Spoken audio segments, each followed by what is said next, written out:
Kia ora, hello and welcome to The Breakdown. Well, a lot has happened in the last 7 days. The world has changed, and as of tomorrow, there is no doubt for us, we are going to be in New Zealand in lockdown as of 11:59 on a Wednesday. Tonight is an opportunity for us. We're going to go around the world, talk to people about how their situation is, what's happening for them and where their rugby might go in the future. Plenty for us to talk about and, of course, for us to look forward to maybe in the future.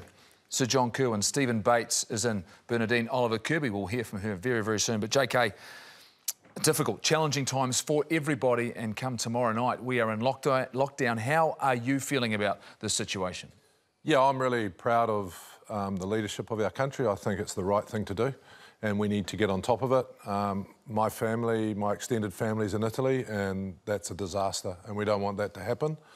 Personally, it's been a bit of an emotional roller coaster. You know, I've been anxious at times, but made peace with my anxiety and communicated it with my family and worked out a plan. So we're in pretty good shape. We also want to take the approach that my dad would take, and we also want to keep laughing and make sure we have a good time as well during these hard times, because I think that's important. Well, you're spending time together, aren't you? And the fact you've got to make the most of that time for you, Batesy. A bit of anxiousness around our household as well. The fact you're trying to prepare for 4 weeks as a family and in your group, staying in that bubble that the Prime Minister has talked about. For you, just it's almost unreal, surreal, the fact that we're going into such uncharted territory. It is, and it's something that probably we definitely have never had to deal with within New Zealand, and probably don't think we ever would. But in saying that as well, you know, I just hope that we do it right, we do it correctly, because I agree with you, JK. It's much needed. Let's nip it in the butt. Let's get it done. And at the end of the day, yes, there's going to be challenges in our house. There's 5 of us. It's going to be challenging. But at the same time, you get to build little bonds with your kids that maybe, you know, they haven't built for a while. You're going to see a different side of your wife, but it's all a challenge, and you'll be stronger because of it. The other side of us too, they're going to see a different side of us though as well. Seeing the very best of us. We're not at home as often as we're going to be in the next 4 weeks, JK. What do you think you'll go, or what will you go into? What will you settle into? Is it back to your food? Is it back to maybe the odd wine here or there? But is it pure and simply doing the things that are familiar to you at home? Yeah, no, I'm going to try and make it a culinary month. So I'm going to try and make up a whole lot of different stuff. That is every night in your house, though, isn't it? No, it is. It is. So I'm going to try and cook, because that's good. I've got a monkey brain, so a monkey brain is a brain that ruminates a lot, keeps moving. So for me to relax, I've got to be active. So I'm going to be active in the kitchen. The kitchen? No, I'll be honest with you. I'll be honest with you. I've got 8 cubes of mulch delivered to my place today, so I'll be on the end of a shovel. I've got 200 metres of railing to do a post and rail fence, and also, because the wife's job, she continues to work, so I'll have the Sensei's hat on as well. So yeah. 3 kids. So, yeah, it'll be a challenge. 8 cubic metres of mulch. That's a day for you. That is one day. That is no... What about you, Goldie? What are you doing? What am I doing? I've got 2 boys, 2 energetic boys. All of a sudden, I've got a feeling I'm going to be playing a lot of basketball. That's what I'll be doing outside. I would be trying to encourage them to do some sort of homework, keep them entertained. We'll have our fun. But I think in some ways, this is an opportunity.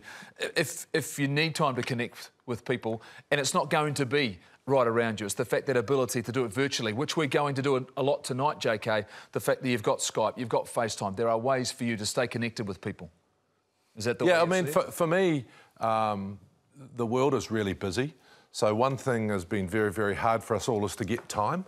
So for us, it's important that now time's going to slow down, and we need to make the most of that time with our family and on yourself, you know. And tell some stories as well, Batesy. The fact that to have some yarns.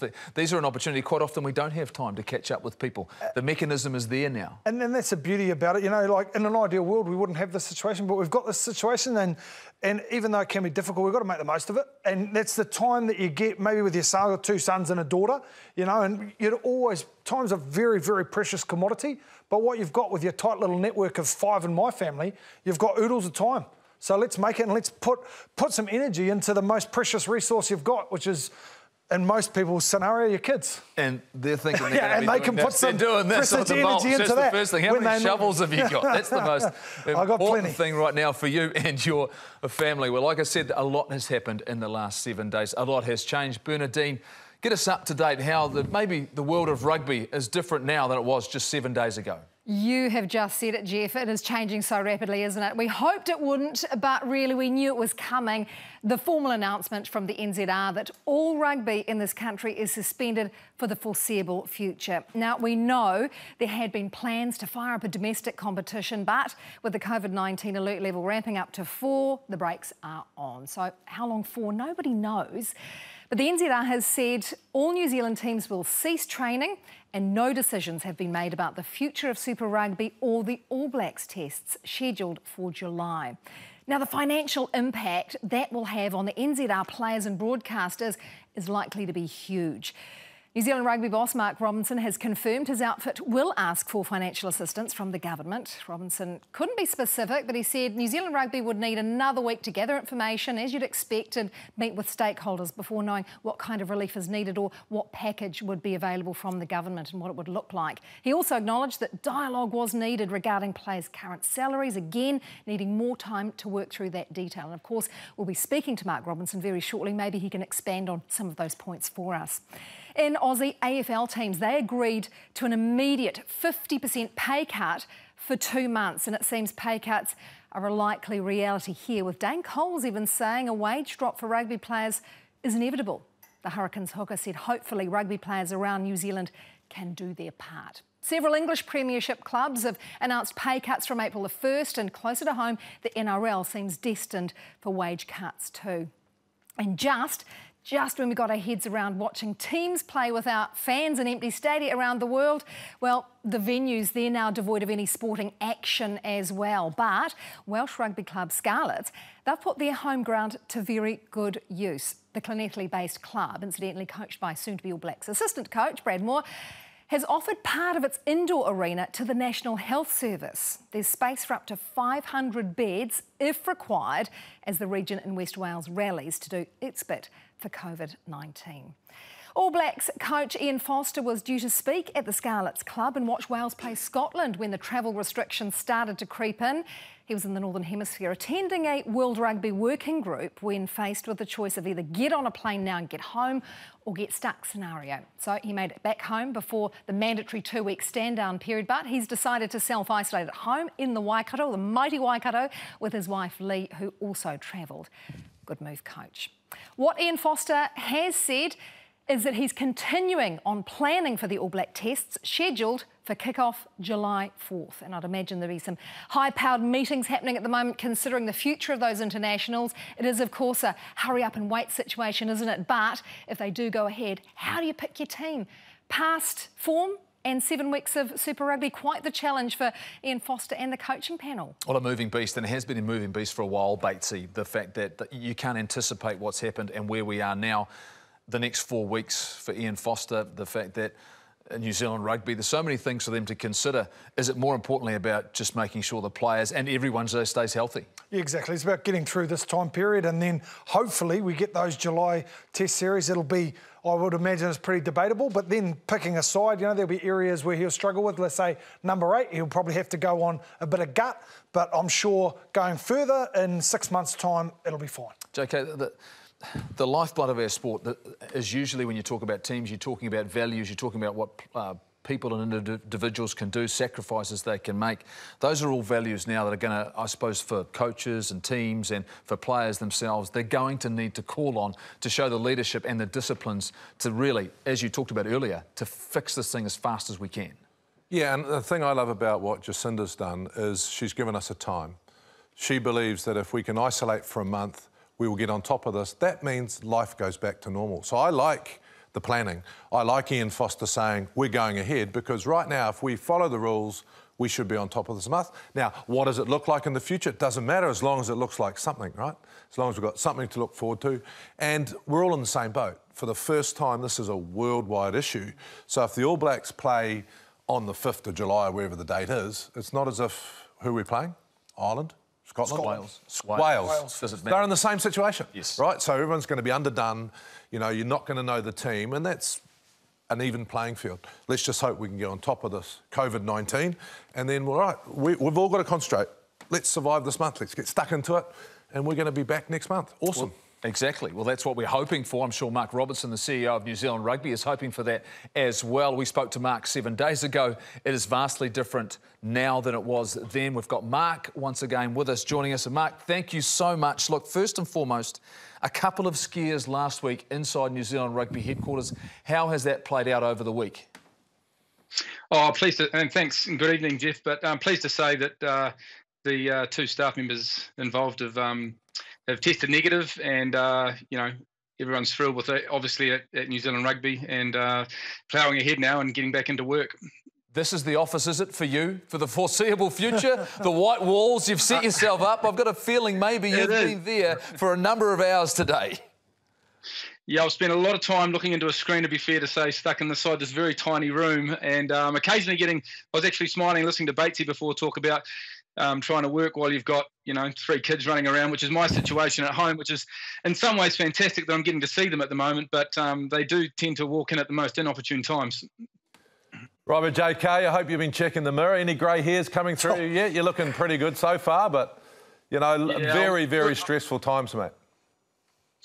Yeah, I mean, it is challenging, JK, but as we talked about last week, we're fighting for the sport's survival in New Zealand at the moment around rugby, and if you can't get motivated and excited by, that challenge and the opportunity that sits beyond that in time, then we'll never be motivated, will we? So obviously challenging. Obviously it's creating, anxiety through the game at all levels, from our clubs and community level, through our entire pathway into our community game and into our professional ranks. But we've got great people working on this. We're very fortunate to have huge amount of stakeholder support and engagement, be it our provincial unions, our Super Rugby clubs, or our players at all levels. This is, in a strange sort of way, this is bringing the game together.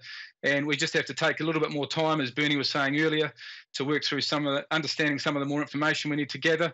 And then we'll be in a position, hopefully early next week sometime, to start making some decisions and giving a bit more direction and certainty to people, which, as we all know, when there is uncertainty, people want clarity and a real sense of direction. Robbo, so talking about the government, I know you're going to talk to them, but last year we had an incredibly successful World Cup. I think $200 million was put in the bank from World Rugby. I mean, you're going to be making that phone call. Surely they're going to look at the teams that are involved and go, well, we all need to share and look after our stakeholders, which is us and the rest of the world, really. Yeah, you're right. I mean, to be fair, JK, World Rugby have been very proactive around this. We were on a call as recently as this morning, and they are in a similar mode to what we all are at the moment, which is trying to understand a whole range of different scenarios across a broad range of stakeholders that they have, from some of the more established unions to those emerging unions, and getting a real sense of what they're going to have to do if they're going to become involved to support this. But at the moment, the dialogue's very positive and constructive, but like a lot of these conversations, we just need a little bit more time to play out what this might look like. Robert Batesy here. Let's just say best case scenario, we nip COVID in the butt, and 6 to 8 weeks we're back on the rugby field and we're playing. What does the competition look like? Do we sort of stick within our franchises? Do we bring Mitre 10 a little bit forward? Can you give us any insight on what your thoughts are around that sort of process? It's a great question, Batesy, and it's a lot of it's very similar to some of the conversations we're having with a range of stakeholders. I guess the key thing in all that is when we actually get the green light to get back into it. And there's a whole range of possibilities as to what that might look like. It could be super. It could involve Mitre 10. All those things are up in the air at the moment and on the table.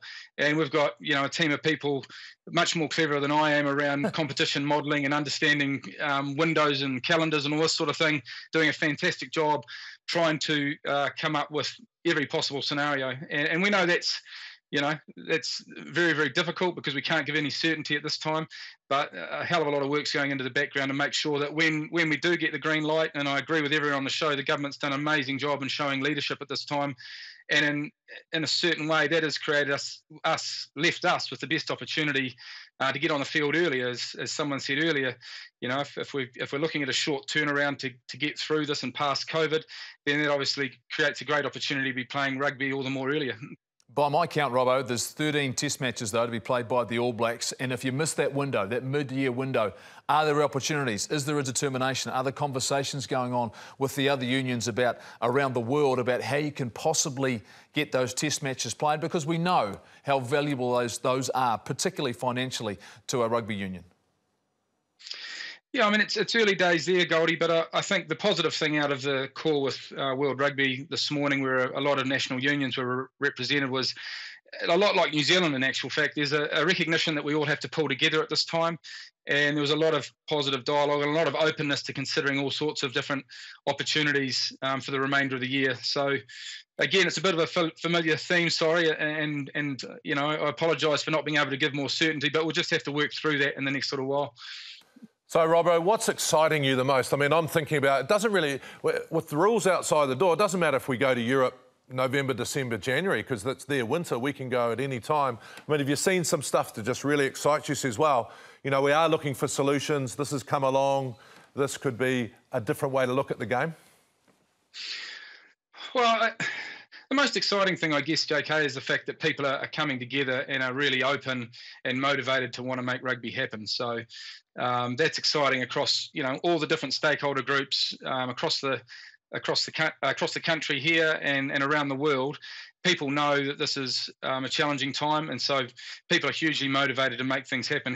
What exact shape that you know, takes at the moment, we're just not too sure. But yeah, those possibilities are there, as you say, playing a little bit later in this year.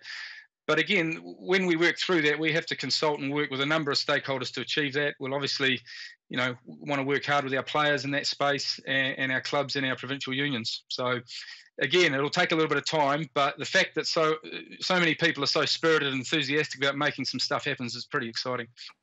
So JK's talked about what excites you. Something that excites me is the National Jock Hobbs Under-19 tournament for personal reasons. Can you give us any assurance that that will not be cancelled? It's quite a big deal for me personally, but can you give us any right now, or am I clutching at straws? You are a little bit, Batesy. I mean, we're going through. There's no, I mean, God, you know, we love a trier. So I mean, you know, a whole lot of people are asking me a whole lot of questions and in that sort of space, and a whole range of other areas, which is natural. But I mean, we're obviously looking very seriously at any expenditure at the moment, and the reality is, in our world at the moment, we have to cut a lot of expenditure to preserve our financial situation, and so therefore a lot of that sort of activity is certainly on hold for now. So that brings me to my next question. Dane Coles was in the media talking about the fact that the players understand and aware of, well, he is in particular, the challenges New Zealand rugby are going through right now, and he wants to be part of the solution. He talks about possible pay cuts for players, particularly a professional arm. So those conversations, of course, for the head of New Zealand Rugby Players Association will be Rob Nichol. How far down the track are you with him in terms of talking about, OK, protecting the future of it in New Zealand? Well, Rob, like, you know, everyone else and the players themselves are no different in the fact that we need to work through gathering all the possible information to be able to share with them so that we can all make sort of informed decisions at this time. So the last week or so has been spent simply doing that. We've started in the last couple of days to have some more detailed conversations with Rob. As I've said consistently through this, him and the players have been fantastic to deal with so far, very engaged, acknowledging, you know, they have a part to play. But the detail of what that looks like, you know, is still to be worked through. But I would say, you know, it was really heartening to obviously, you know, read Dane's comments. I thought he was, you know, very measured the way he talked about the government and the leadership they've played, and the fact that the country's got to work through this. It's great to have a leading player like that acknowledge the fact that this is a nationwide and a global issue, and put some context around that, because certainly from New Zealand's standpoint, we know everyone's hurting in our country at the moment. We know communities are hurting, and we know, you know, a lot of workplaces and businesses are hurting. So in the scheme of things, against that, sometimes rugby's obviously, you know, not as significant, but at the same time, we feel we have a strong leadership role to play in providing, you know, joy and excitement to a lot of people. And, you know, our vision is to inspire and unify people, and we think we can do that if we can get back on the field and get people participating again in our communities and back engaged and loving the game. Just lastly, obviously, you guys have got a job to do now. You're having to do that from home. Is that going to be able to work out? Are you going to be able to have the conversations you need to? Can you keep those communication lines up with all those key stakeholders over the next month so you can prepare and be ready for when the opportunity comes again? Yeah, I think we are, Jeff. I mean, we've worked really hard. Our technology team's done an amazing job to get us set up. So, you know, as I said earlier, I've spent a lot of time on Zoom these last few days, looking straight down the barrel of a screen and camera like I am now, and you become used to it, don't you? You become conditioned to it. We, at times, around some of our larger meetings with staff have, you know, in excess of 100 people on these sort of meetings, and a lot of our days are spent with a whole range of sizes of groups, you know, communicating like this. So it takes a bit of getting used to. We've engaged with our provincial unions and super clubs in the last couple of weeks via this medium and webinars, and we've had, you know, 60 to 70 people online. Done question answer sessions and given updates. So it's just the reality it's the new normal for a while, and we have to just adapt. And like everything else we're doing in the game at the moment, we have to be nimble, agile, innovative, and open to every possibility that you know, sits out in front of us. And we've just got to keep working on it and keep going, keep energised. As JK said at the start of the show, stay connected and work really hard to, you know, ensure the game can come through this. And I believe it will. And I think with you at the helm, Robbo, I know we've got the right man at the moment. You've got the team behind you. I misquoted last week. I said you had 4 months in the job. 7 weeks. 7 weeks. And this is what gets dished up to you, mate. Hang in there. I know you'll do a great job. Thanks so much, as always, for your time. And we'll catch up with you, hopefully, sooner rather than later. Cheers, team. Appreciate it. Thank you. Oh, look, it doesn't get any more difficult for someone who's trying to run a sporting organisation, but he understands the gravitas of what the country's dealing at. Batesy, nice work. You're loving a try, getting an opportunity. That's what it's all about. I didn't get a yes, though. You definitely didn't get a yes. No. You asked the question. Didn't get a no either. No, that's right. You didn't get a no. We're trying to provide information, but if you look at what they're having to deal with, JK, and it's interesting, those conversations with all those invested parties, World Rugby, you've got to have that one. You've got to have the Super Rugby franchises, the players. Then all of a sudden we've got a community game as well that they're going to try and do remotely. They're going to have to get up to date with technology, which means I'm going to have to do the same. This is going to be a tough 4 weeks, but it looks to me as though they're on at least the right track in terms of the questions they're asking. Yeah, well, I think we're all talking about leadership, and we need extraordinary leadership. Last night I was so proud that Jacinda Ardern got up there, and she's been doing a great job leading. I've been really impressed with Robbo over the last short time. I mean, they said about the Prime Minister, she had a baby, she had a terrorist attack, you know, she's had this, she's had a lot of things, and she's just really led. And he's been 7 weeks in the job, and he's had all sorts of stuff thrown. There's a review process to go through as well. And, you know, the last thing he probably needs to want to do tonight after all those meetings is talk to us. But he's open, honest, answering the question when he needs to. The question that's interesting for me is, you know, we've probably all done this at home. We've looked at our own situation and gone, well, I can probably last a month, you know, or 2.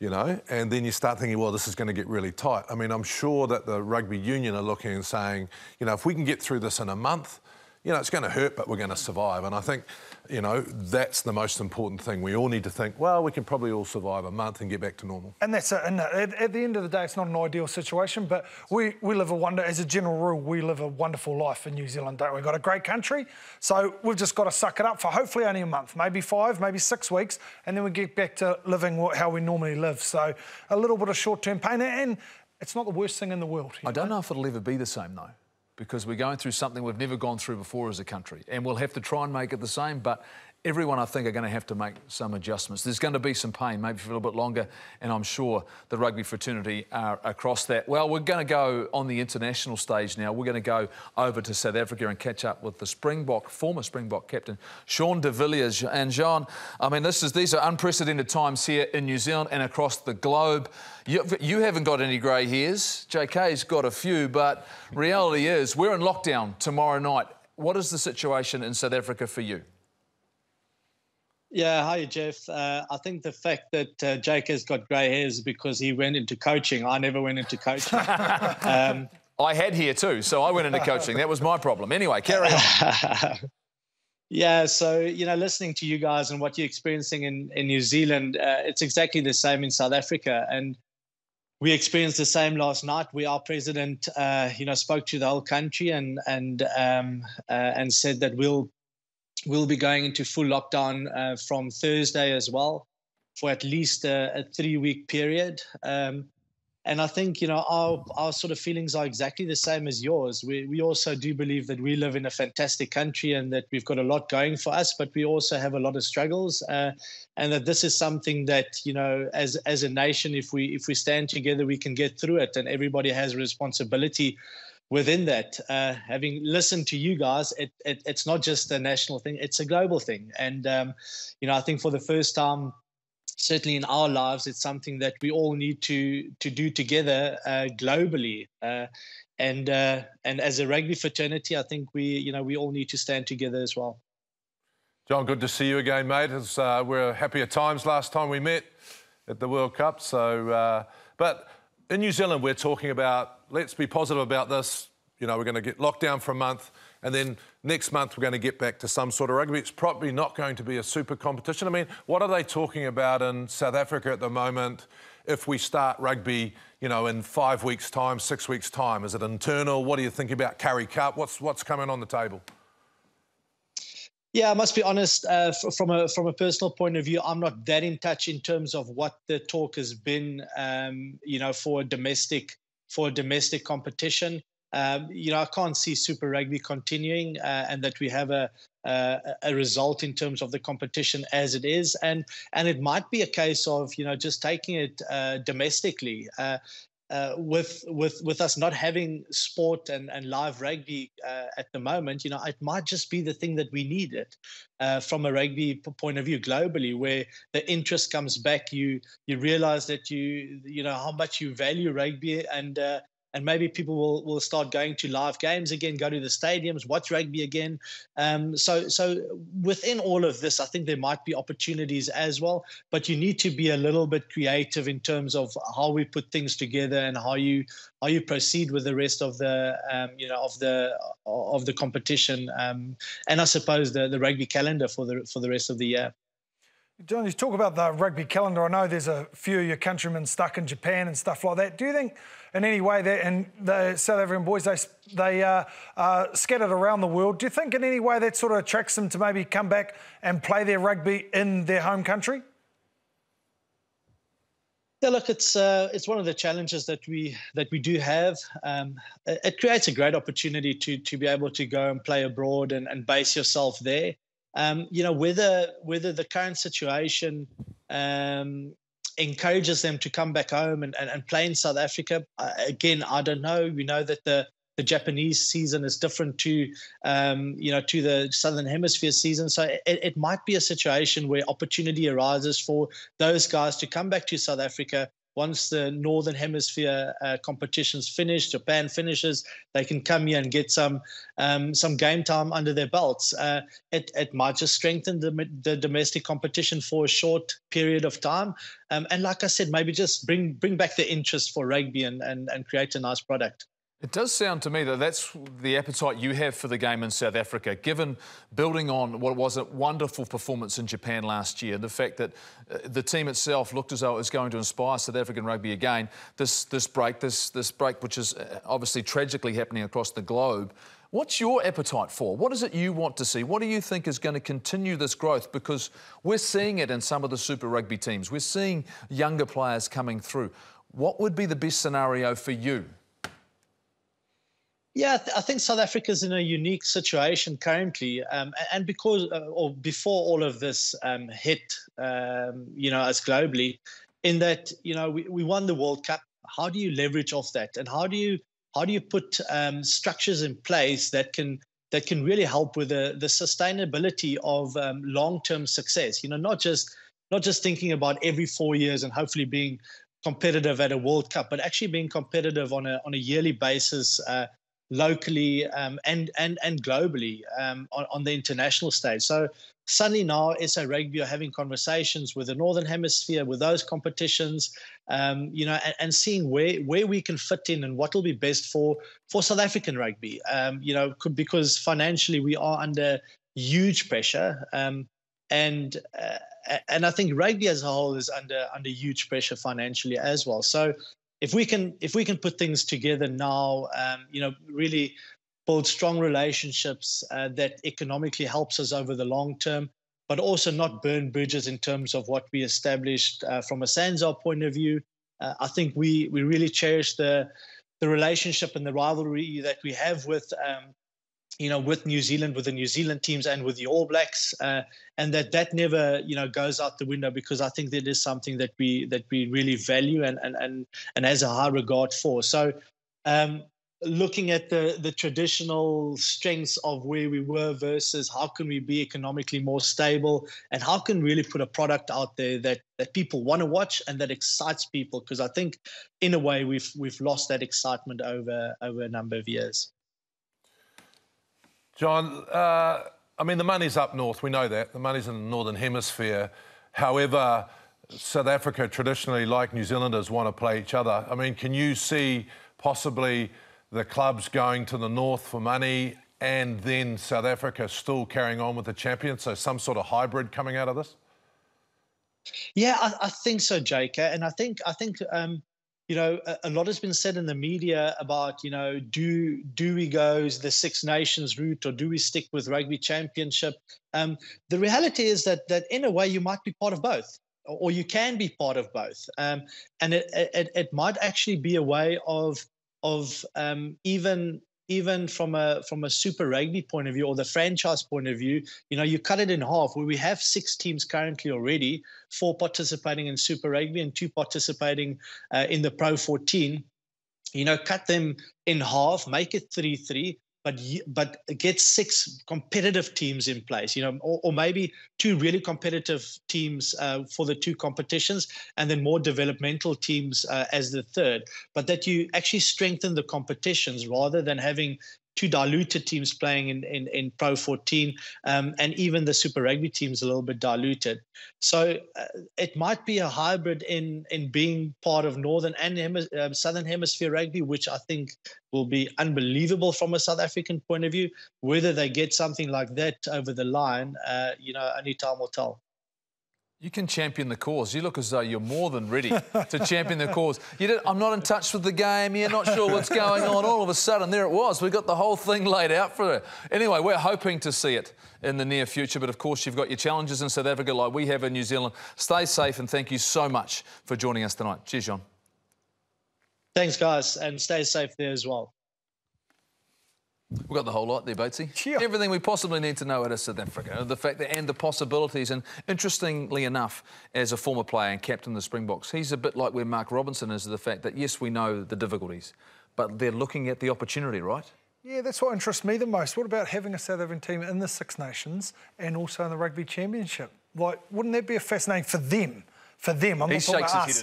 For them, though, wouldn't that? We're talking about them. We're not talking about us. I'm talking about them. Yeah, no, I think that South Africa and New Zealand and the Test match and the Championship is in good shape. Crowds turn up. We love it. It's in great shape. I think club competition or the super competition is where we need to look. I don't think they should touch the Six Nations. So promotion relegation within the Northern Hemisphere. But I still think that we should have South Africa here, right? So the Six Nations, let them go. And we'll carry on with South Africa down here. Yeah, and I like that. And the fact that we are making our connections across the Pacific as well. And, of course, the success of a Rugby World Cup last year in Japan, the top league kicking off, and now it's in hiatus, a number of players having come back to New Zealand. Let's get another perspective on that. Let's go to Japan now. Rich Freeman joins us. Rich, welcome. You look as though you're in lockdown already. I'm not sure if that's a simple situation. Where are things for you, and what's happening in regards to, I suppose, you got your country looking after yourself? Well, Japan actually is very different, it seems, from the rest of the world. There are no lockdowns here. The schools are about to reopen. The only thing, obviously, from a rugby point of view, is the top league has been called off. Rich, konnichiwa, osashiburi desu ka? Osashiburi, JK, genki desu ka? Hi, genki-o. Mate, we go back a long way. Japan, you've often talked about what they were going to do with the World Cup money. I saw you come out in an article last week saying, please don't spend it on a museum. But are you hearing anything from Japan about, yeah, we've got this money now, we really want to invest and try and keep in Super Rugby or go north? What are you hearing? Well, as you know, JK, decisions in Japanese rugby have to go through about 5 or 6 committees before any decision is finally made. The JFU have received about 6 billion yen. They received a recommendation that 2 billion of that would be spent on a museum. The JFU are saying at the moment, we're not sure about that. We don't think that might be such a good idea. But obviously now with everything in the top league and the drug problem over here, things have sort of been put on hold as regards what's going to happen to that money. Rich Batesy here. Just a question for you. Obviously, talking about leveraging off the World Cup, the Sunwolves, they had massive crowds. The top league, they had massive crowds. And then what do you think the damage is that they've sort of lost that ability to springboard off the back of the World Cup from a fan base? Because I know baseball, soccer, people love those two sports over there, but rugby seemed to be just starting to get going. Absolutely right. And that's one of the biggest sort of disappointments, I think, from the hardcore Japanese fans was the fact that, as you say, we were getting crowds 20, 30, 40,000 watching top league games. Will that momentum now carry on, given that there is going to be a break? We don't know what's going to happen with the Sunwolves. They put out a statement today, obviously, saying that their home games now have all been cancelled. We don't know if there's a future for them. There is talk of a new professional league starting up next year. But again, talk of that has been put on hold. So, yeah, it is a slightly worrying time, having gone from such a high last year to this sort of period of uncertainty. I've got to ask you then, Rich, I mean, what are you hearing in regards to the top league? We know it got suspended and, of course, this pandemic has come about. I mean, are you getting more and more confident that they are thinking possibly of restarting this tournament? And where would that leave players who have gone offshore, who have headed home to be with their families possibly? Well, there's quite a lot of confusion. The statement that went out from the JRFU yesterday is that the top league itself has been stopped for the season. So that's it. But what they did say is they're still hoping to run what is called the All Japan Championship or the Japan Cup. Now, the initial statement said they were looking at ways of deciding which 4 teams would play in that. Now, obviously, teams that are currently ranked 5th, 6th or 7th in the top league would not be happy if they missed out on that, if that competition was to be played. There's then talk about possibly being all 16 teams playing. But obviously, we're looking at timing. We don't know when it's going to happen. And as you say, the problem is a lot of players have gone home and wouldn't be allowed to go back into Japan in time for that tournament to start. Rich, obviously, as you know, the top league company-based teams, JK's side, NEC, mine, Toshiba, in recent years, their company has struggled. This COVID-19 is not going to help them. Are we going to see those a couple of maybe sides drop off the top league radar because of the financial hurt? That is a possibility. I mean, as you say, Toshiba obviously had some big problems the last few years. They kept their team. A few years ago, Panasonic, when they were previously Sanyo, they kept their rugby team but ditched a few other teams. Interestingly, Mitsubishi Dynaballs last week put out a statement saying that they were going to be investing in rugby long term. Obviously, though, now with the virus and everything else, things will perhaps be put on hold. Oh, Rich, great insight, great understanding where things are in Japan right now. Thanks for the great work you did for us earlier on in Super Rugby. Looking forward to catching up with you soon. And just like everyone else across the globe, stay safe. Thanks very much. And you stay safe down there, please. Ever-changing. It's ever-changing, JK. I mean, you coached, you played, you look at it...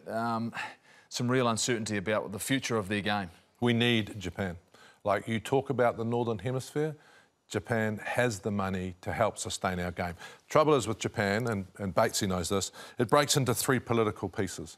It breaks university, which had a massive stronghold, more so than the top league over there, but the top league is where the money is. You know, you've got 20 companies with massive budgets that are investing in, and then you go to the Japanese Rugby Union. Often they're fighting each other for a piece of the action, and that's always been the problem. So when Rich talks about the political landscape, it's really hard to navigate.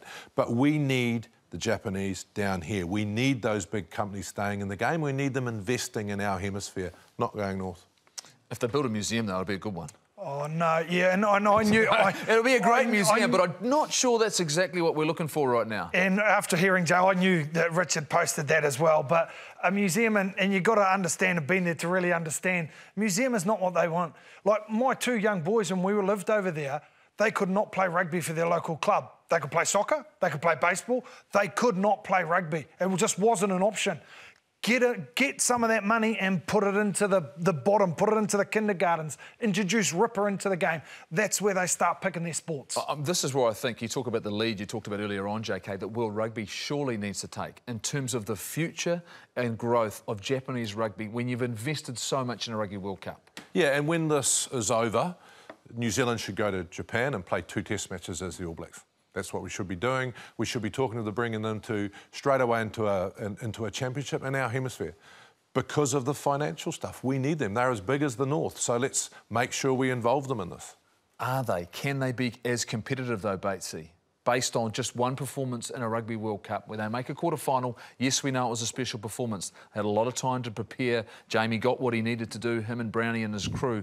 Can they, on a weekly basis in the Rugby Championship, compete? And the fact that if we got them in a competition when they've played no rugby. Yeah.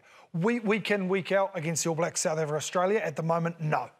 They are getting better, and the reason why they're getting better is because, like JK said, they've got a lot of money behind them. They've got big companies. You think about the big Japanese companies, they're there, and they're bringing people over like Robbie Deans, like Eddie Jones, like plenty of coaches they've got over there at the moment. Plus the players they've got, so they are getting better. If they had to go there right now, it'd be a bridge too far, but a couple of one-off tests would be great. We've been into South Africa, we've been in Japan, we've talked at home with the CEO of New Zealand Rugby. It's time now to go to the UK and Will Greenwood. Well, he's out and about. You're not in lockdown. Are you in lockdown there? Talking, where are you? What are you doing?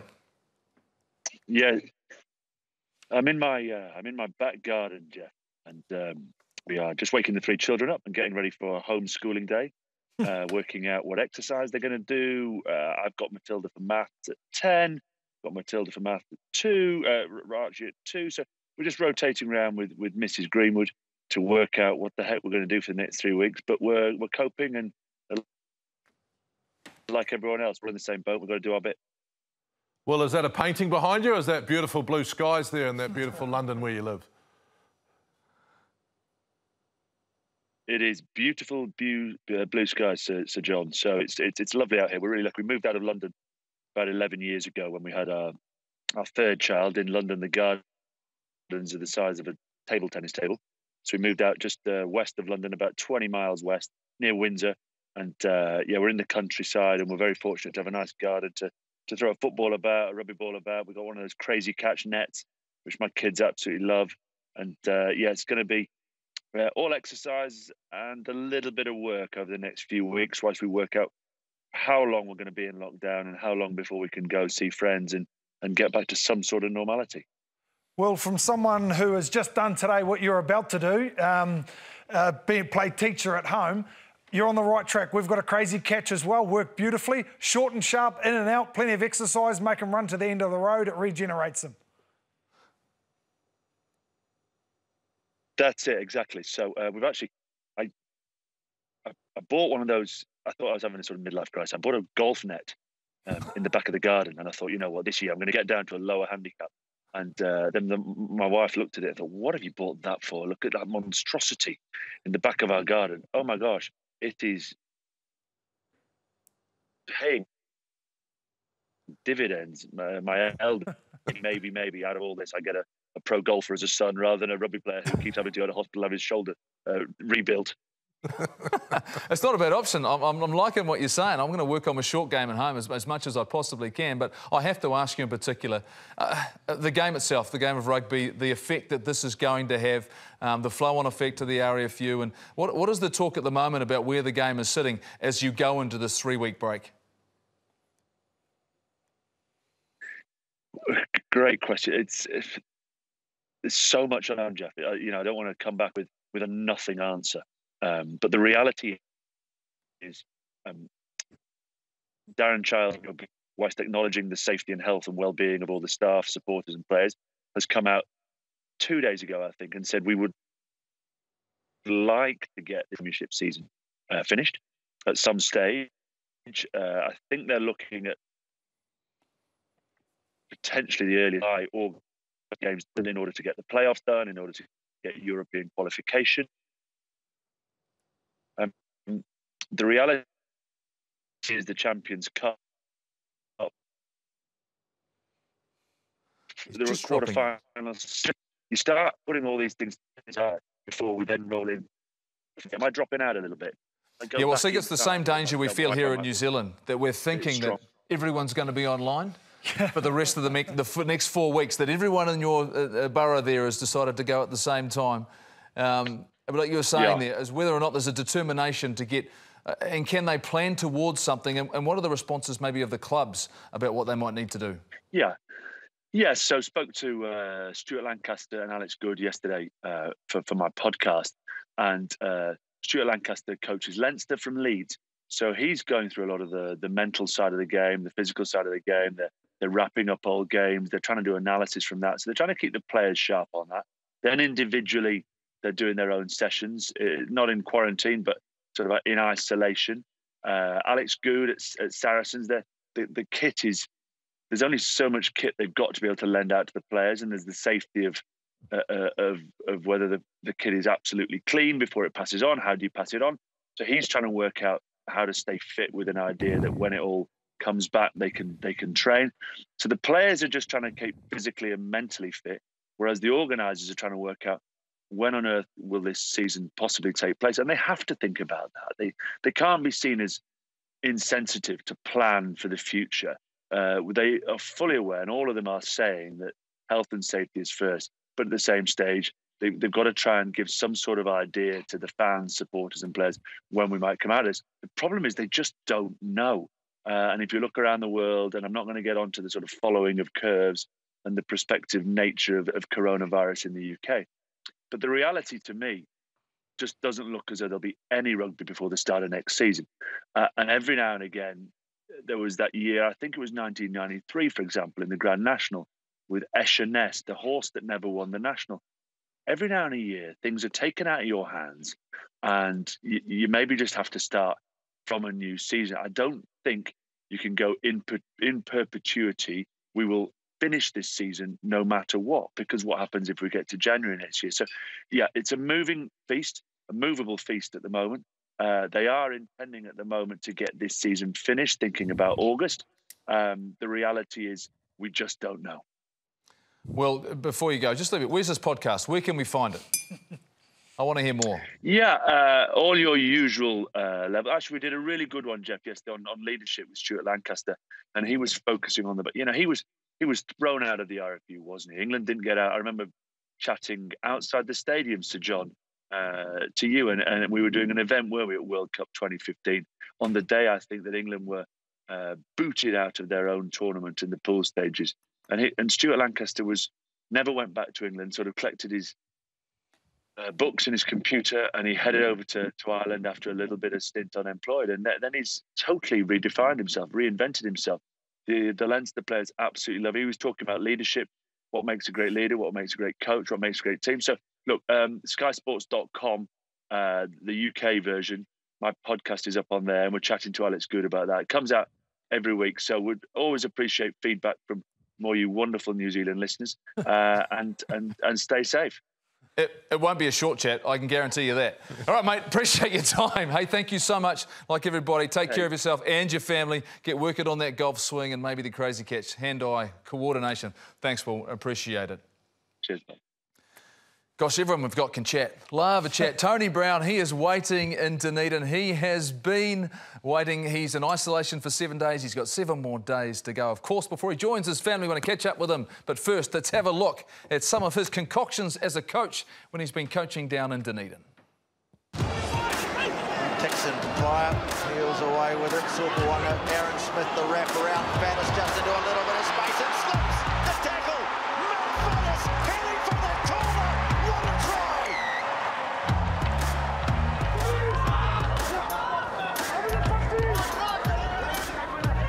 There's a civil switch. Sorpawanga joining in ninth. Just throwing it on, and it's right to the trip over the top. The bounce is a good one. There's the territory stand. Overwhelmingly in Otago's favour. They go again. Tay Walden, what is he doing? Mike Collins, what a play! What a play! Gruitai scores for Otago. That is just trickery and illusion. That is Tony Brown at his best. Ash Dixon throws. Elliot Dixon wins it. Sorpawanga at least hands it off. Interesting little kick. Battis off. It goes to Ben Smith. Fires it into open spaces. Battis gets it back. Osborne. You watch this. Kelly, talk me through this. Oh, he must have been talking to Carlos Spencer, I think.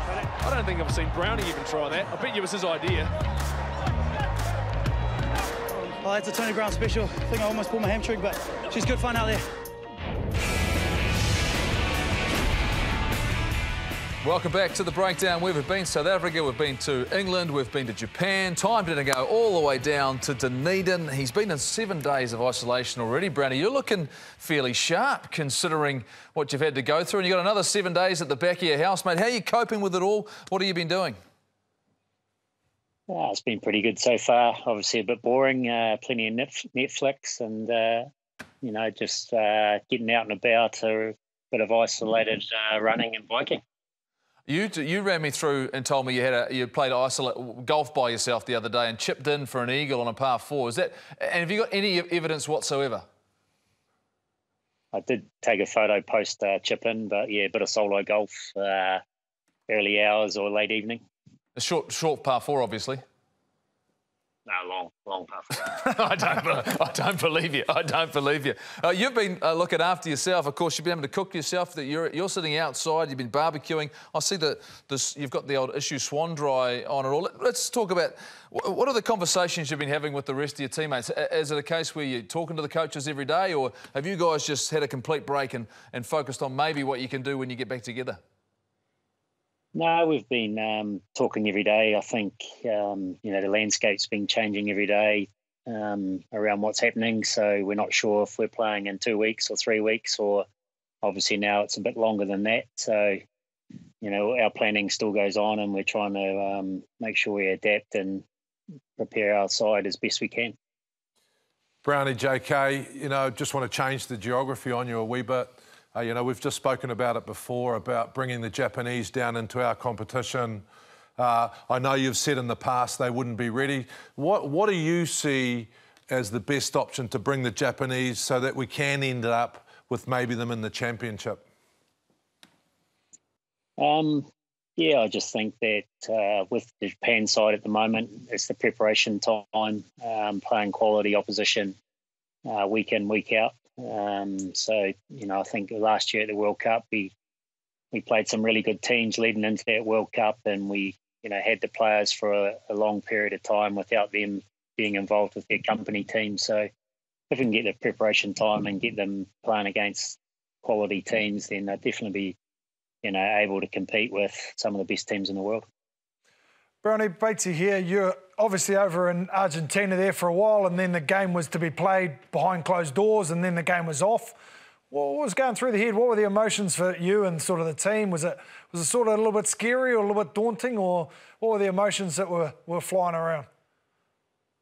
Yeah, I think, you know, once the lockdown came into play in New Zealand, then the players' families and things like that became a bit of a factor, and you know the players are getting a lot of pressure, you know, from back home to get home as quick as possible. So the game actually became a non-factor for us, and you know, we just wanted to make sure that the players were safe and got back to their families, and you know, got back home really.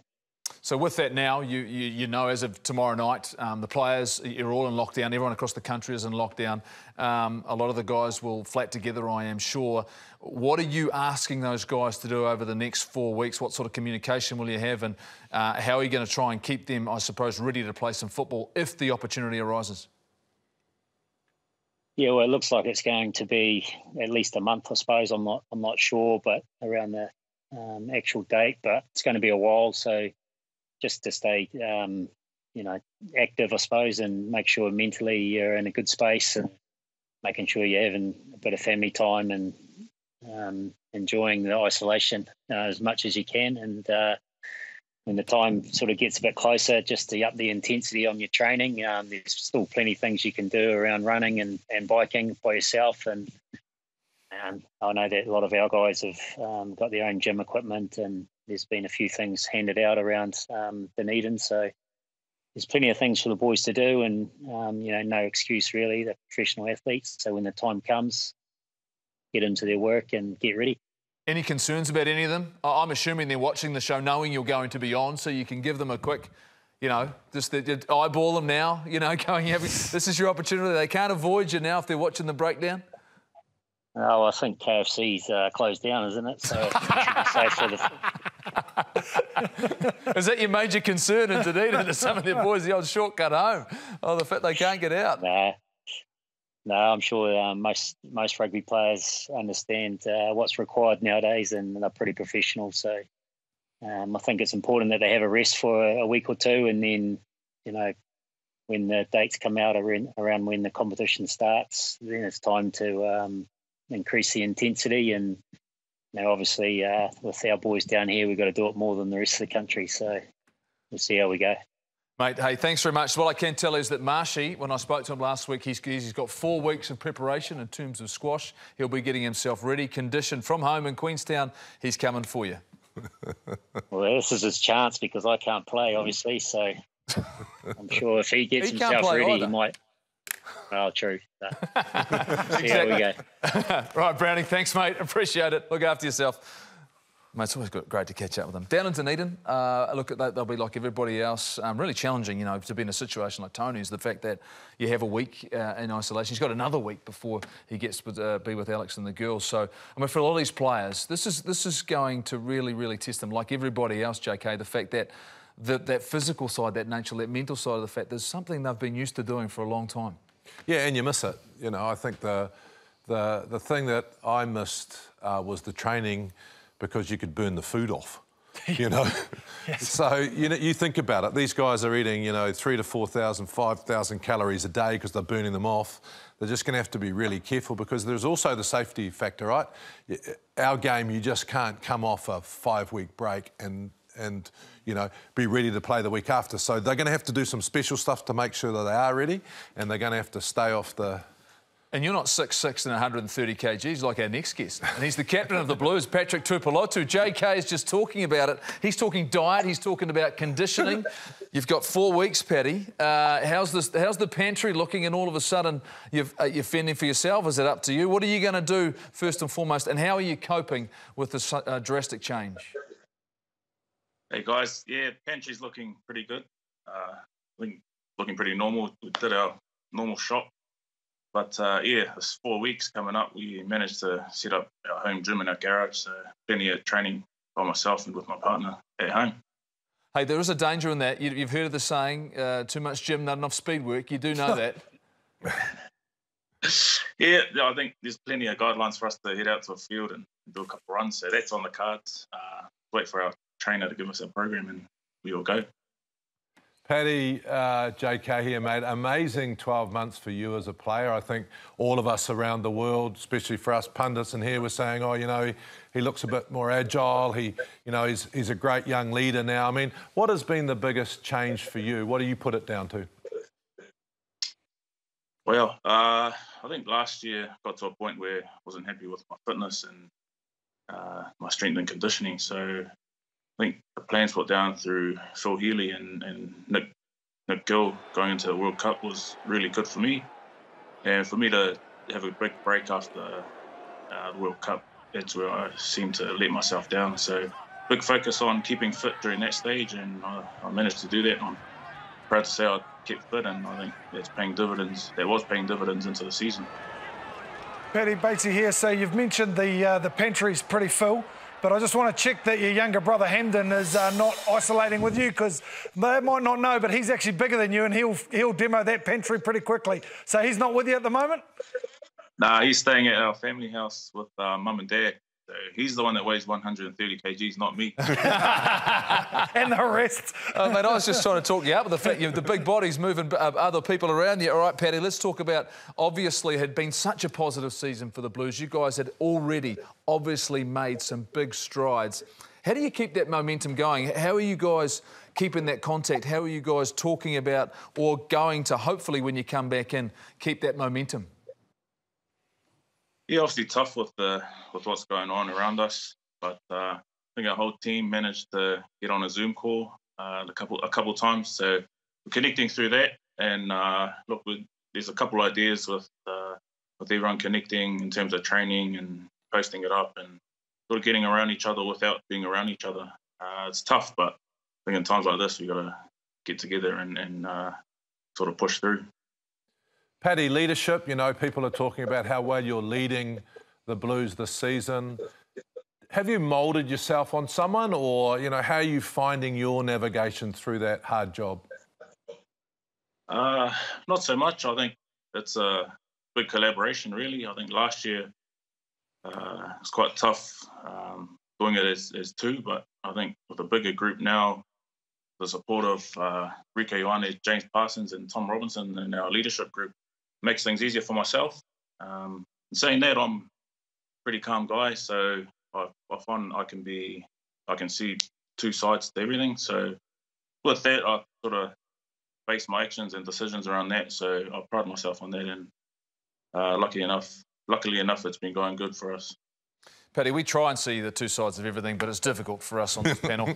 It's very much biased in all sorts of directions. But what I can say, and I'm sure from all of us, that this year, and like you say, the last 12 months, it's been an outstanding performance from you and your team. We're looking forward to seeing you back out there. Take care of your family, keep working hard, stay fit like you're determined to do, I'm sure, and we'll see the best of you again. Thanks, mate. I appreciate you waiting on us too. Thank you. Cheers. Well, so much. Look, it's been outstanding. He's been really good. I've loved what he's been able to do. He's a guy who's worked on his game. Someone who's worked on his game from the All Blacks is Aaron Smith's. Over the years, we have done some masterclasses. This is for you at home. If you're some kids, you've got things to work on, or you want to work on your passing game as a halfback, here's how you can do it. Hi guys, I'm Aaron Smith. We're in our beautiful stadium down in Dunedin. Today we're going to go through some halfback passing tips. So I love to pass, and so here, let's go.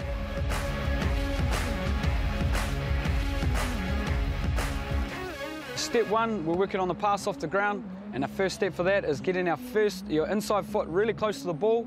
We're passing to our right, we're going to get our inside foot nice and close to the ball, feel nice and comfy, and then point your leg to the target. It doesn't have to have your toe pointing, but as long as you're nice and comfy and it's towards that direction, so your hips are in line with your target. Step two is dropping your body height nice and low, getting nice and balanced, and having a look at where you want the pass to go, getting over the ball and having our chest towards our target. And step three, gripping the ball nice and strong, staying low, teats in your core, and hands to the target. Hands to the target.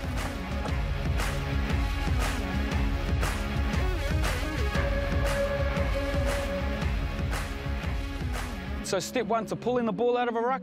So when the ball's a bit messy, remember we want to get our foot nice and close, nice and strong position if they're trying to grab you. And then when we pull out, we want to be nice and balanced. We don't want to have our arms going everywhere. Nice and balanced, get it to our hip, and then we're all over, okay? Hands to the target, should be done deal. Sweet, so we'll do one right now.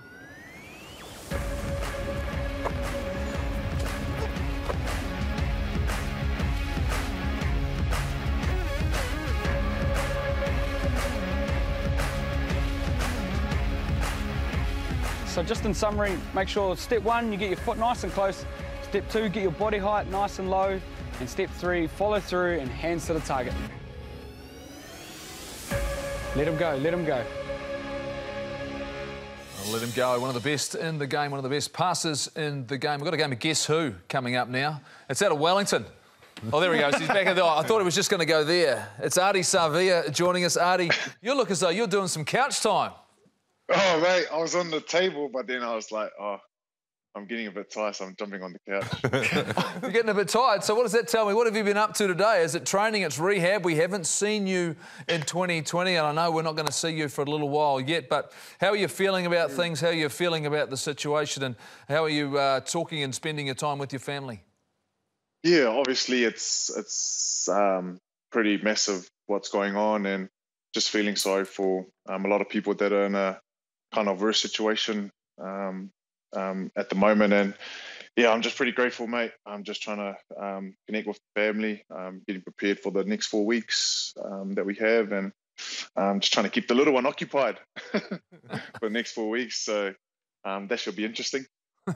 Ardie, as you know, when you're coming, as we all know, when you're coming back from injury, it's pretty intense on a daily basis. How are you going to manage that? Are you going to have to massage yourself? How does that work through isolation, keeping up with your rehab? Yeah, obviously I'm working with Cam, our physio, in terms of trying to work out some programs with gym equipment that I have at home and anything that I can use at home to help me out. But pretty much all the stuff that I do really is all I can do it at home, and just all the running stuff. I've got a park just behind my house, so I can just quickly nip over there and do my conditioning stuff that I have to do. Ardie, Batesy, let's just say if the COVID virus and we weren't in lockdown, roughly what is your time frame from getting back, or when do you hope to be back? Yeah, well, I was hoping to be back, I guess, when the Hurricanes were playing. In our bye week, our next bye week, whenever that was supposed to be. So I was supposed to be, or planning to be back around then. So, but I was in no rush. If it was feeling good, it was feeling good to play. But it was all depending on how it felt and if I was ready or if I felt comfortable. So I think it's just a feel thing from now on. Ardie, you're a vastly experienced player who has obviously strong understanding of the game here in this country. Look, Dane Coles has come out talking about he understands the challenges. He's talking a little bit about the fact that the players may be recognising that New Zealand rugby's under some sort of pressure. Is that something as a playing group you do talk about, is the fact that you are looking always at the future of New Zealand rugby? Yeah, definitely. And we've got great leaders like Colesy and whatnot leading the way with our Players Association, and they're feeding it back to the rest of the players. And with NZRU and what the future looks like, we'll leave it up to them to obviously chat about and then come feedback all that stuff to us. And I think we come up with a decision. But I think moving towards the future, it's all about making decisions together and working together so that we overcome this. Ardie, you know that most loose forwards are frustrated wingers. I saw your brother on the internet the other day cutting some dance moves and wearing an outstanding shirt. Have you connected with him, and how's he coping in France with the crisis?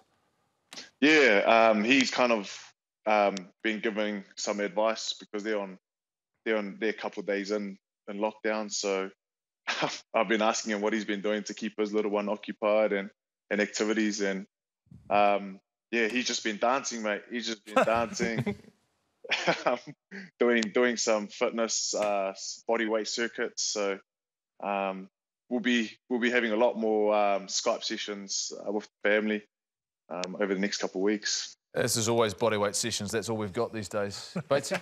So what is your plan, mate? You've got 4 weeks, away from rugby and stuff like that. What is your plan to keep the family occupied and keep yourself occupied and also have a bit of relaxation time as well?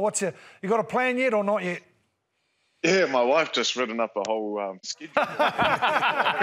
You too, eh? Oh, you've got that as well. Right. Send that through. I don't have one. You got one. Mine's shoveling dirt. She's written up a schedule that we can do for the little one, and like some dance time and stuff like that, creative arts and stuff like that. So that should be interesting. But do that stuff with the family, and then also try and work on the business that we're running as well, and trying to get that kind of up and running, and also build on myself outside of the field. Kind of network, great chance to network with different people, and try and continue the podcast stuff up, and just kind of provide value for fans out there in a way where we can't play footy. But social media is a massive kind of tool that us athletes can use. So just trying to use that and build that off the field as well. What were you watching tonight, mate? Come on now, be honest. What was that? What were you watching tonight? Come on. My wife and my mum were watching.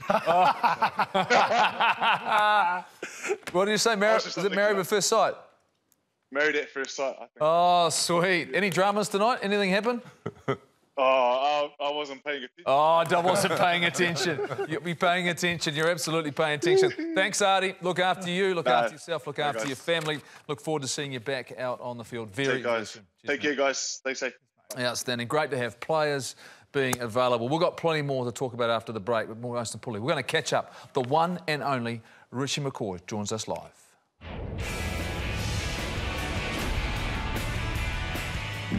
Kia ora, I'm Nehe Manaskara, and today I'm going to take you through a few skills for the side step. Milner Scudder! Look out! Milner Scudder goes straight through the gap! With sidestepping, I like to focus on 3 key points, and the first one is you want to have the ball in 2 hands. What I like to do is square the defender up, so I've got an option and a choice of picking either side to step off. So you want to have the ball in 2 hands. This is my defender in front of me. To square him up, you want to run in a straight line, and that should keep his body nice and straight and square. Step 2 is to take your defender to one side, allowing you to push off and step him back on the other side. So if you're going to step off your left foot, you want to lead him to the left, push off your left foot, vice versa. If you're going to the right side, lead him off to the right, and it's a big hard push off your right foot.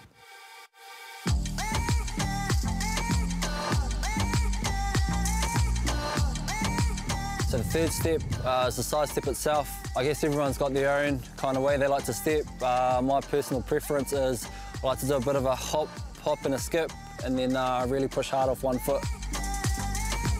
If I'm stepping off my right foot, I'll take a big jump off my right foot, a little one with my left foot, and then a big push off my right foot. And then you want to accelerate out of this and try and get your legs going pretty quickly so you can go down that way to the try line.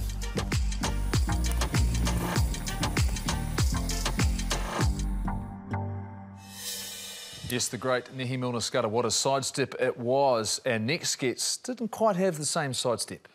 Wasn't left or right. Richie McCaw joins us. He's won 2 Rugby World Cups, though. He knows what winning is all about. He knows what challenges are all about. And Richie, a difficult challenge right now for our country as we go into lockdown tomorrow night. For you, you're obviously at home. How prepared are you feeling? How ready are you for it? 4 weeks at home with the family. Yeah, g'day guys. Yeah, it's going to be a bit of a different experience, isn't it? Having to do that, but I guess you know, from our point of view, just sort of got to roll with it and do what we need to do. And like everyone, I guess, in the same boat, you just sort of you know, do what you can. Richie, JK, they say that playing loose forward's one of the toughest things that people ever do. I thought it was always playing on the wing, but you know, you go from that to doing this super endurance race. I mean, were you training for something in the moment, or you've given that stupid stuff away, that ridiculous running for 5 days and chafing everything? No, I haven't given it away. I was still doing a bit of training. I had a race maybe lined up later in the year, but it's all a bit up in the air. But yeah, it's a love-hate one, you know. Like sometimes when you're doing these races, you go, why? But and a few minutes later, when you finish, eating the finish line, you go, oh, actually, that was sort of enjoyable. So yeah, we'll keep chipping away a bit of training. It's one good thing about the next 4 weeks. Got a wind trainer in the Villiers and get out running, so be nice and fit by the end of it.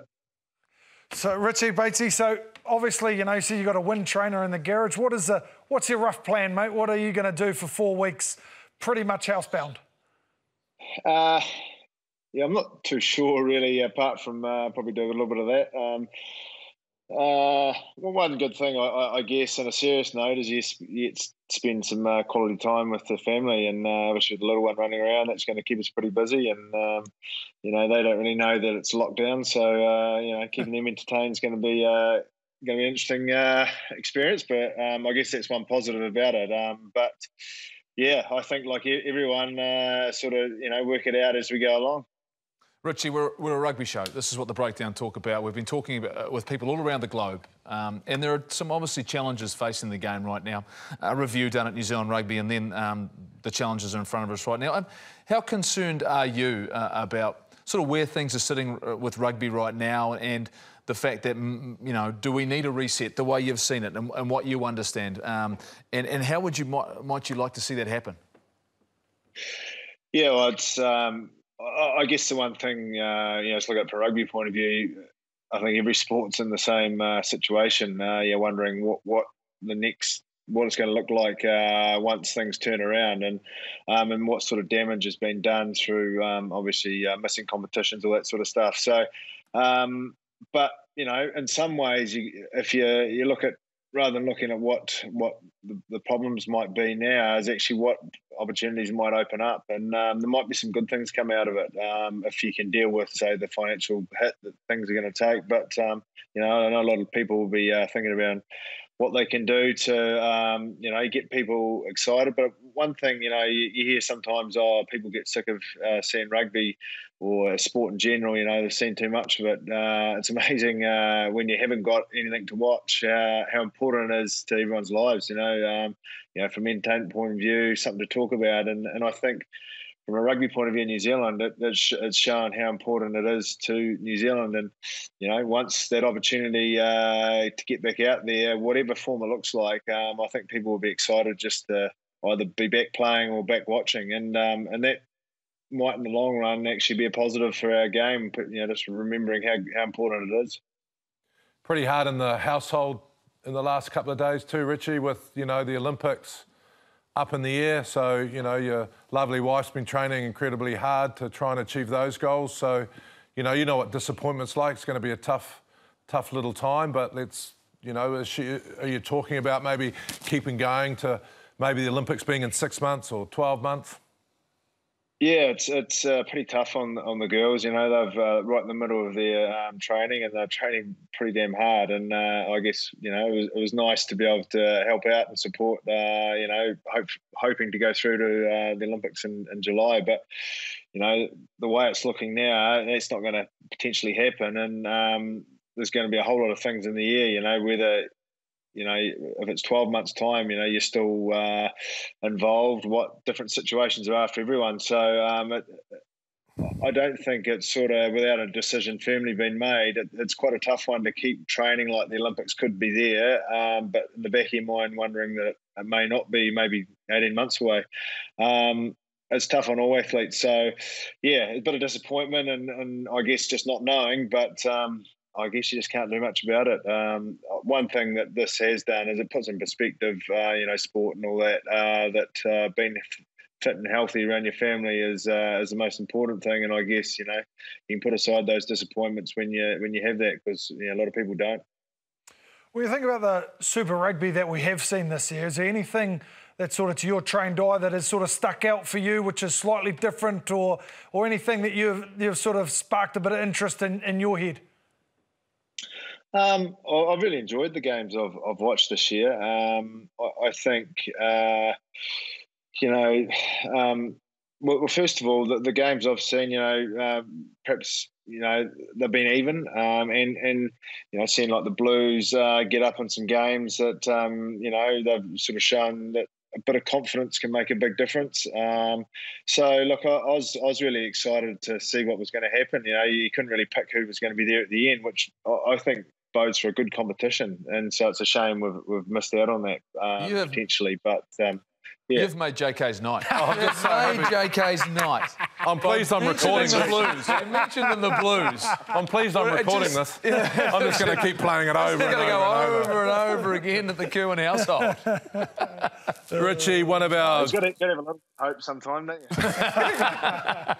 you? One of our greatest All Black leaders. You've been through some adversity on the field, also as a captain. I know you would have been thinking about the country at this time. What have you been thinking about for us as a country to get through the next sort of, little while?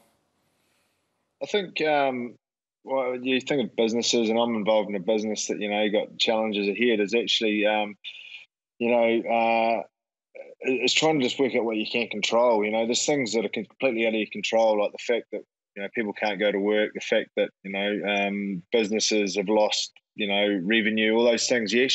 Some of that is totally out of your control, but you can control your attitude around looking after your people or your family, and actually having the right attitude there. And I think just focusing on the things that are important and you can have an influence over. I think that, whether it was playing rugby, trying to sort that out, or whether it's just in the context of life, I think that gives you something to focus on. It may be still tough to figure out, how you're going to navigate through it, but at least some effort can be rewarded through, trying different things or talking to different people. And the other one is you don't want to do it on your own. And I guess one good thing, everyone, your neighbours, people all around the place, all around the world are in the same boat. So actually connecting with them can be helpful. And I know, sometimes leadership said it can be lonely, but it doesn't have to be if you share it with people that are going through the same thing. Well said, Richie. Thank you so much for giving up your time. We went a bit longer and a bit later than usual, but I know those words will be heeded by everyone that is watching the show tonight. Look after yourself, look after your family, and we look forward to catching up with you very, very soon. Thanks for your insight. Thanks, guys. Take care. Basically, great to hear from Richie McCaw. The fact we don't tend to see a lot of him. For him to give up his time, it recognises the fact, the challenges that everyone is going through right now. Yeah, it's also probably re-emphasises that, you know, that he's part of us. You know, he's obviously held pretty high stature, not only around the world, but certainly in this country too.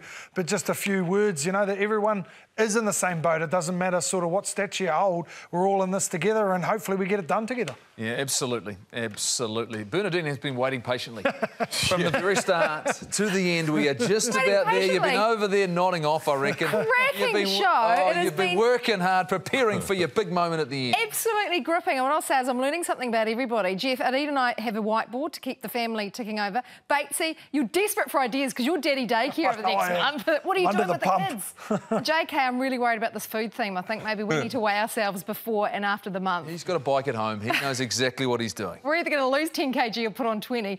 So you're worried about the boredom it may set in over the next month. Well, practice your trick shots in the backyard or the living room. Inspo, courtesy Bowden Barrett. Cast your eyes on these skills. Incredible. Known to pass to? Well, don't go out and hug a tree. Kick against it. Check out the skills. Here we go. Yeah, I can hear resonating around the country. That's pretty easy. Doesn't look too hard. Yeah, don't think so. Or, coming up next... This is more like me here. Wait for this. Wait for this. And... Would you be kicking or catching? Oh, that bugger. Yeah, that's yeah, more exactly. Like me. Or the drop shot in the bucket.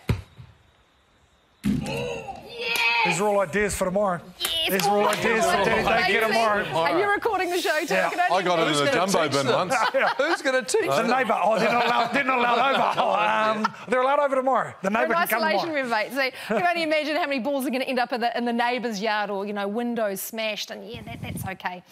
The All Blacks, they've taken inspiration from that and they're asking you to do the same. Check it out. Hi from the All Blacks. Incredibly tough time. We need to be creative. So I'd love you to share some ideas about whether you're at home or in small groups, how you're keeping fit, how you're working on your ball skills and the game part, and if you can possibly send some videos in that we can share around the country and just to stimulate thinking and creativity.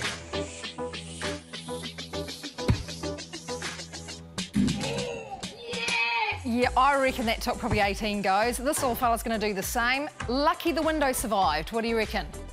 Yeah, it's just a pass a little bit over the top, and then he had no left hand, eh? No left hand. He's got to watch Aaron Smith's.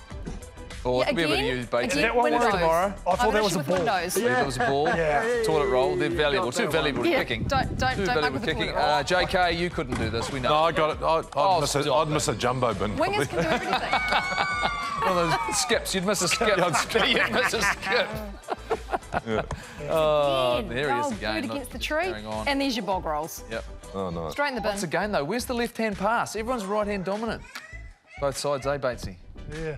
I like that one. Boom. I'm concerned about that one, though. There were a couple of cuts on that one. This one here. Hold on. It's a good T-shirt, JK. What's that? Yeah, no, he's wearing the right kit, that boy. Yeah. He's wearing blue. It's all about the kit, is it? Is it too late for me to say kids don't try that at home, or at least don't try that inside the house? Oh, look, the Japanese rugby season is on hold, so Dan Carter, he's back home, and you won't believe what he's up to. Green thumbs. Who knew? He must have had some tips from Andy Ellis, don't you reckon? Because that Peter Rabbit patch, that's looking pretty sharp, I reckon. He hasn't been around long enough. He's been home 5 minutes. Exactly. I think that's Mrs. Carter that's probably planted those seeds. No, he'd be getting forward round there. There'd be front row going around making... Is that what you used to do? Yeah, just pay them. Get the tidies to come round and do the garden. Tidies, come on.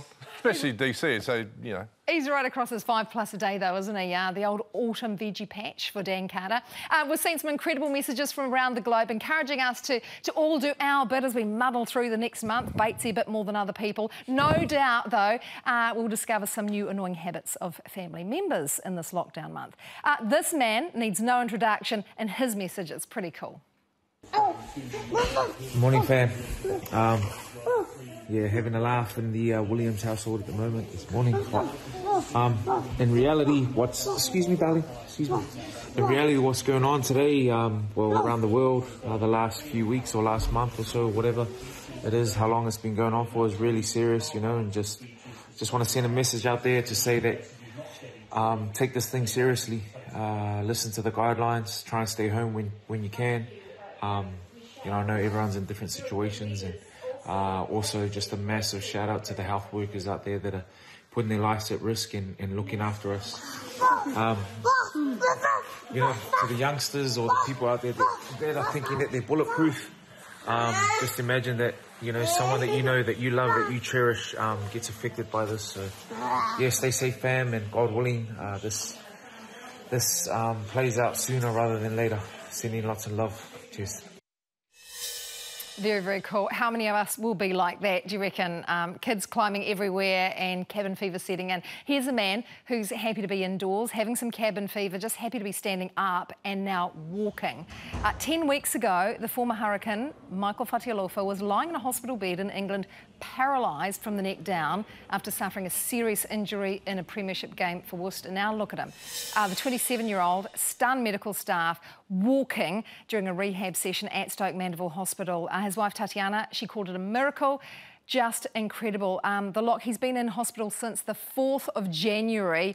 So really, that's just some good news, isn't it? As we all kind of have our own little rough patches, I suppose, as the month ahead is going to be longer for some. Great courage from Michael Fatialofa and his family, Batesy. For a guy, you know, you'd never know what the future was going to hold for him. To be see him walking is a pleasure. It's awesome, isn't it? You want a bit of good news? Well, you got some right there. That's a great story. Some other good news: the Rugby Classic shows this weekend on Sky Sport. Get your rugby fix. There's plenty of them. Thanks, Bernie. Stay safe, you and your family, Batesy, as well. These next few weeks are going to be challenging for all of us. The breakdown. Well, we are going to take a break. We're not sure exactly when we are going to be back, but it has been a pleasure to be with you tonight. Hopefully you've enjoyed the show, but please be safe. We're going to leave the last word of this breakdown until the future to Sir John Keelan. Yeah, thanks, Jeff. Sir Edmund Hillary was an extraordinary New Zealander.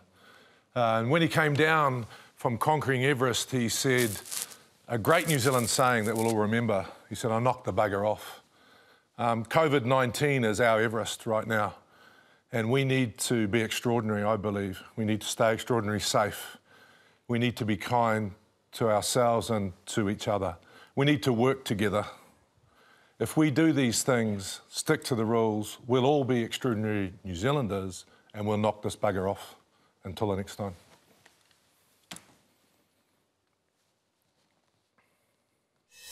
Kia ora, New Zealand. I hope you and your whānau are all well. And it's strange times, but we're all in this together. Big shout out to you and your whānau at home. Hope you guys are all healthy and safe and looking after one another. And everyone's been affected one way or another by what's going on in the world at the moment. Going through, you know, a time where probably none of us have ever experienced. If you can all just take care of each other, take care of your loved ones, your friends. Make sure everyone does what we can for our community and our country.